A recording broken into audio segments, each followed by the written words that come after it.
आदाब नमस्कार, मैं शाहिद उमर। स्वागत है आप सभी का सियासत टीवी के साउथ इंडिया एक्सप्रेस में। आइए देखते हैं मुख्य समाचार।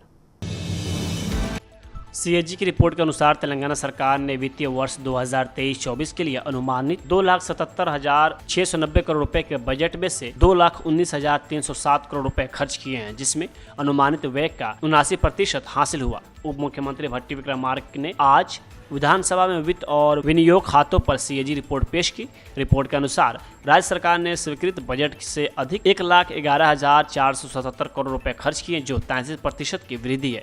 कुल व्यय सकल राज्य घरेलू उत्पाद का 15% था। रिपोर्ट में यह भी बताया गया है कि सरकार ने 145 दिनों में वेज एंड मीन्स एडवांस के जरिए 10,156 करोड़ रुपए उधार लिए हैं और 35,425 करोड़ रुपए का ओवरड्राफ्ट लिया। वित्त वर्ष 2023-24 के लिए राज्य सरकार ने ब्याज भुगतान पर 24,347 करोड़ रुपए और वेतन पर 26,981 करोड़ रुपए खर्च किए। राज्य के कुल आय में कर राजस्व का योगदान 61.83% था। 779 करोड़ रुपए के राजस्व अधिवेश के साथ राजस्व का 45% वेतन, पेंशन और ब्याज भुगतान के लिए आवंटित किया गया था। वित्त वर्ष के दौरान तेलंगाना सरकार को केंद्र से 9,934 करोड़ रुपए का भुगतान भी मिला। महिलाओं के खिलाफ अपराध में कथित वृद्धि को लेकर एआईएमआईएम के फ्लोर लीडर अकबरुद्दीन अवैसी और महिला एवं बाल कल्याण मंत्री सीतक्का के बीच जुबानी जंग छिड़ गई। सदन में हंगामे के बीच एमआईएम के फ्लोर नेता और सीतक्का के बीच तीखी बहस देखी गई, क्योंकि सीतक्का ने कानून और व्यवस्था की स्थिति पर अकबरुद्दीन की कड़ी आलोचना पर आपत्ति जताई। अंग्रेजी और उर्दू में बात करने वाले एमआईएम विधायक को लगा कि मंत्री जो बात उजागर करने की कोशिश कर रहे हैं उसे समझ नहीं पा रही हैं। इस बात पर जोर देते हुए कि वह तेलुगु में बात नहीं कर पा रहे हैं, उन्होंने लगा कि एक तरह की गलतफहमी है। हालांकि तर्क को समझने वाले मंत्री ने कहा कि अकबरुद्दीन की ओर से वर्तमान कांग्रेस सरकार को दोष देना अच्छा नहीं है, जो पिछले 1 साल के दौरान प्रशासन को मुश्किल से सुव्यवस्थित करने में सक्षम थी।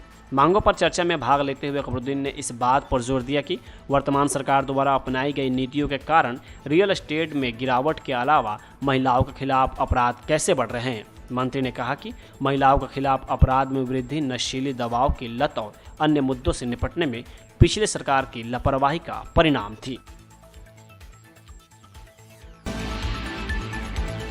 कांग्रेस पार्टी ने तेलंगाना विधानसभा अध्यक्ष गद्दाम प्रसाद कुमार से सदन परिसर के भीतर तस्वीरें लेने के लिए बीआरएस विधायक टी हरीश राव के खिलाफ कार्रवाई करने का आग्रह किया। सरकारी सचेतक आदि श्रीनिवास ने आज स्पीकर को एक पत्र लिखा, जिसमें विभिन्न अवसरों पर स्पीकर द्वारा दिए गए सभी मानदंडों और फैसलों का उल्लंघन करने के लिए हरीश राव के खिलाफ कार्रवाई की मांग की गई। सरकारी विहिप में उल्लेख किया गया कि बुधवार को जब अनुदान मांगों पर चर्चा के दौरान सदन में हंगामा हुआ तो हरीश राव ने तस्वीरें ली और उसे प्रकाशन के लिए मीडिया को भेज दिया। आदि श्रीनिवास ने लिखा कि सदन के परिसर और विधानसभा परिसर के भीतर वीडियो और तस्वीरें लेने की अनुमति नहीं है। इस संबंध में विधानसभा अध्यक्ष ने विभिन्न अवसरों पर कई फैसले दिए हैं। उन्होंने लिखा कि बीआरएस विधायक सदन और विधानसभा परिसर में दुर्व्यवहार कर रहे हैं और स्पीकर द्वारा दिए गए सभी मानदंडों और फैसलों का उल्लंघन कर रहे हैं। सरकारी विहिप में कहा गया है कि 2 दिन पहले बीआरएस विधायकों ने एक मुद्दे पर वॉकआउट किया और फिर विधानसभा लाउंज में और विधायकों के उतरने के स्थान के प्रवेश द्वार पर विरोध प्रदर्शन किया। बीआरएस पार्टी के विधायकों ने परिसर के भीतर वीडियो और तस्वीरें क्लिक की और उन्हें मीडिया को भेज दिया। अध्यक्ष प्रसाद कुमार ने बुधवार को हरीश राव की उस समय खिंचाई की थी जब वह सदन में सत्तारूढ़ कांग्रेस और मुख्य विपक्षी बीआरएस के सदस्यों के बीच तीखी नोकझोंक के दौरान अपने मोबाइल फोन से तस्वीरें ले रहे थे। अध्यक्ष ने बीआरएस नेता को याद दिलाया कि वह एक वरिष्ठ विधायक हैं और उन्होंने 10 साल तक मंत्री के रूप में भी काम किया है।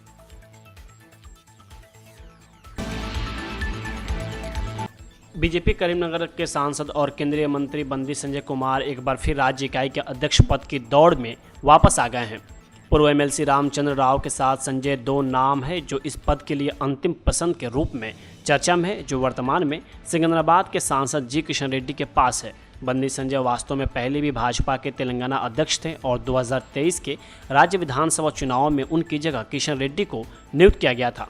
तेलंगाना के एक वरिष्ठ भाजपा नेता जो अपना नाम उजागर नहीं करना चाहते थे, उनके अनुसार पार्टी आला कमान संजय को फिर से नियुक्त करने पर विचार कर रही है, क्योंकि वह भी पिछड़ा वर्ग के नेता हैं। इनके अलावा तेलंगाना में हिंदुत्व के लिए उनके आक्रामक प्रयास ने भी पार्टी को अतीत में चुनावी सफलताएं दिलाई थी। यह विकास महत्वपूर्ण है क्योंकि यह तेलंगाना में पार्टी के आगे की राह तय करेगा, खासकर इस साल हाल ही में संपन्न लोकसभा चुनावों में प्रभावशाली जीत के बाद। यहाँ भाजपा तेलंगाना की 17 संसदीय सीटों में से 8 सीटें जीतने में कामयाब रही, जिससे सत्तारूढ़ कांग्रेस और मुख्य विपक्षी भारत राष्ट्र समिति यानी बीआरएस को करारा झटका लगा, क्योंकि मौजूदा सरकार को अधिक सीटें जीतने की उम्मीद थी। इससे पहले भाजपा के हलकों में खबर थी कि मल्काजगिरी के सांसद एटाला राजेंद्र, जो कि बीसी भी नेता हैं, उनके नाम पर शीर्ष पद के लिए विचार किया जा रहा है।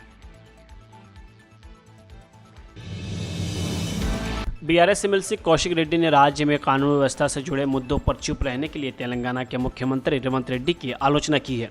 उन्होंने सरकार पर कांग्रेस विधायक गांधी और उनके अनुयायियों सहित उनके आवास पर हमले के लिए जिम्मेदार लोगों के खिलाफ कार्रवाई करने में विफल रहने का आरोप लगाया। कौशिक रेड्डी ने बिगड़ती सुरक्षा स्थिति पर चिंता व्यक्त करते हुए सवाल उठाया कि जब निर्वाचित प्रतिनिधियों के पास भी सुरक्षा का अभाव है तो जनता कैसे सुरक्षित महसूस कर सकती है। उन्होंने कहा कि समय बीतने के बावजूद विधायक गांधी के खिलाफ कोई कार्रवाई नहीं होने को न्याय बताया। एमएलसी ने तेलंगाना में कानून व्यवस्था के संबंध में मुख्यमंत्री से स्पष्ट प्रतिक्रिया की मांग की और हमले में शामिल लोगों के खिलाफ तत्काल कदम उठाने का आग्रह किया।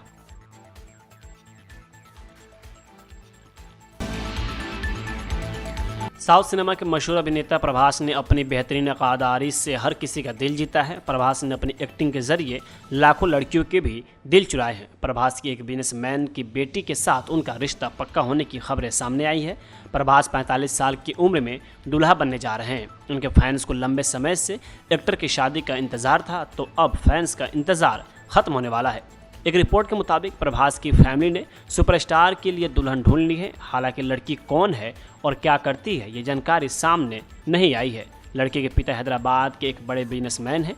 फिलहाल प्रभास की शादी की महत्वपूर्ण जानकारियों को सीक्रेट रखा गया है। खबर यह भी है कि प्रभास बिजनेसमैन की बेटी के साथ बहुत जल्द ही शादी के बंधन में बन सकते हैं। कथित तौर पर फैमिली ने शादी की तैयारियां शुरू कर दी है। श्यामला देवी शादी की तैयारियां देख रही हैं। हालांकि इनके अलावा कोई अन्य बड़ी जानकारी सामने अभी तक नहीं आई है।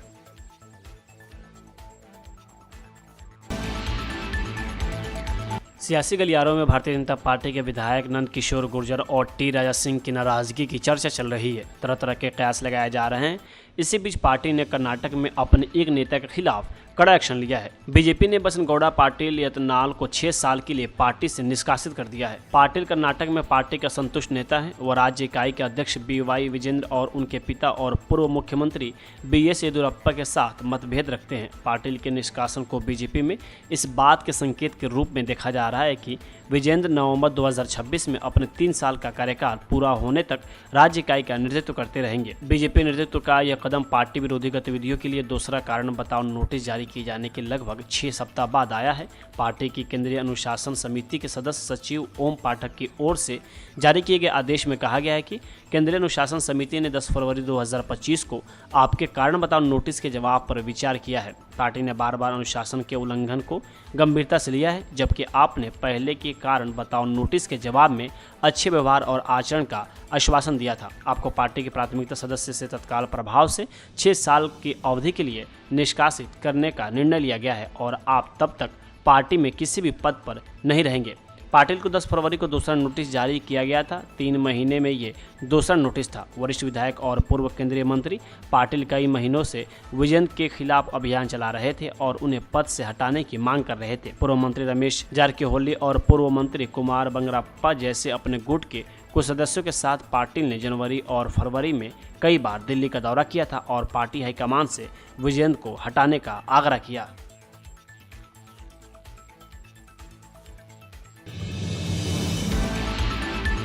राजनीतिक परिदृश्य राष्ट्रीय स्तर पर हलचल मचा रहा है। हाल ही में दिल्ली में AIADMK महासचिव पलानीस्वामी की अमित शाह से मुलाकात के एक दिन बाद तमिलनाडु भाजपा अध्यक्ष के अन्नामलाई अब दिल्ली के लिए रवाना हो गए हैं। ऐसी अटकलें हैं कि अगले साल तमिलनाडु विधानसभा चुनाव के लिए AIADMK भाजपा गठबंधन के संभव है। पलानीस्वामी ने कहा था कि दिल्ली में अमित शाह से मुलाकात के दौरान उन्होंने गठबंधन पर चर्चा नहीं की। उन्होंने कहा कि उन्होंने अमित शाह के साथ तमिलनाडु से जुड़े विभिन्न मुद्दों पर चर्चा की। तमिलनाडु विधानसभा चुनाव में अभी 1 साल बाकी है। जब उनसे पूछा गया कि क्या स्थिति के आधार पर गठबंधन बदलेगा, तो उन्होंने भाजपा के साथ संभावित गठबंधन का विकल्प खुला रखा। पिछले जनवरी में भाजपा के प्रदेश उपाध्यक्ष नयनार नागेंद्रन द्वारा दिए गए बयान काफ़ी प्रासंगिक हैं। एक रिपोर्ट के अनुसार नागेंद्र ने कहा कि पलानीस्वामी के साथ चर्चा के जरिए ही गठबंधन संभव है। वह मीडिया कर्मियों के इस सवाल का जवाब दे रहे थे कि क्या पलानीस्वामी के रिश्तेदारों पर ईडी की छापेमारी भाजपा की चाल है, ताकि वह अन्नाद्रमुक भाजपा गठबंधन में शामिल होने के लिए उन पर दबाव डाल सके। वही आपको बता दी कि अन्नाद्रमुक पार्टी अब तमिलनाडु की पूर्व मुख्यमंत्री जयललिता के नेतृत्व वाली पार्टी की छाया मात्र रह गई है। उनके निधन के बाद पार्टी कई गुटों में बंट गई है और तमिलनाडु में अपनी पकड़ खो चुकी है।